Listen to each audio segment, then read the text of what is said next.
لاس کې قلم ورکړئ کتاب د هنر خوند ورکړئ بسم الله الرحمن الرحيم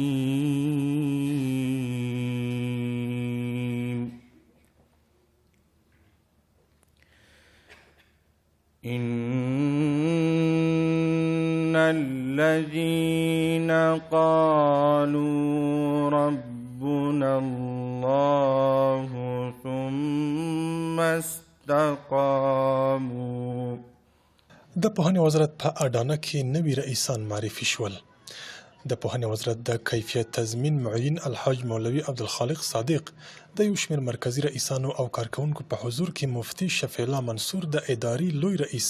او مفتي محمد یوسف ثاقب د اساسي او ثانوي زده کړو د نوي رئیس په توګه معرفي او اړوندو کارکوونکو ته ور وپېژندل. په پیل کې د پوهنې وزارت د کیفیت تضمین معین د مسؤلینو د حکمونو په رعایتولو ټینګار وکړ او څرګنده کړه ګمارنه او تبدیلي اداري اصل دی. که کومه اداره کې تغییر او تبدیل راځي، که کومه اداره کې لوړوالی او کټوالی راځي، یا کومه اداره کې هلته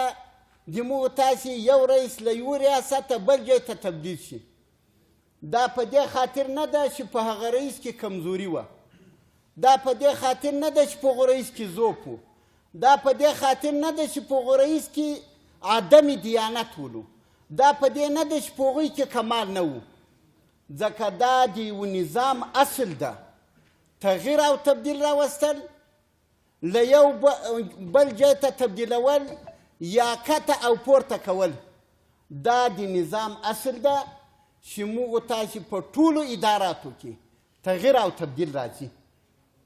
دغه ورځ نوموړي نویو رئیسانو ته د مبارکۍ ترڅنګ هغوی ته د لوی خدای تعالی له دربار څخه د لا زیاتو بریاوو هیله او دعا وکړه. ورپسې د پوهنې وزارت نوي اداري رئیس د نویو رئیسانو په استازیتوب د پوهنې وزارت د رهبرۍ د باور له امله د مننې په ترڅ کې ژمنه وکړه چې د خپلو کاري تجربو او عملي پوهې په ترڅ کې به هڅه وکړي ترڅو د وزارت د مشرتابه د حکمونو او لارښوونو په رڼا کې ورسپارل شوې دندې په پوره صداقت او پاک نیت سره سرته ورسوي. خو دغه لوی مسؤلیت چې ما ته راسپارلی او په ما باندې اعتماد کړی، زه د دوی شکریه ادا کوم او د دې ترڅنګ زه د خپلو مشرانو ته دا اطمینان ورکوم چې انشاءالله تر کومه حده چې د مونږ وس او تواني کوشش وکړو چې د خپلو خلکو ته ښه خدمت وکړو، ځکه دغه ریاست یقینا داسې یو ریاست ده چې د پوهنې وزارت اړوند تقریبا 4 لکه تشکیل د هغوی ذاتی امور د دغه ریاست سره تړلي دي. نو کوشش وکړو چې دغه خلکو ته په وخت سره په صحیح طریقه سره خدمات وړاندې کړو.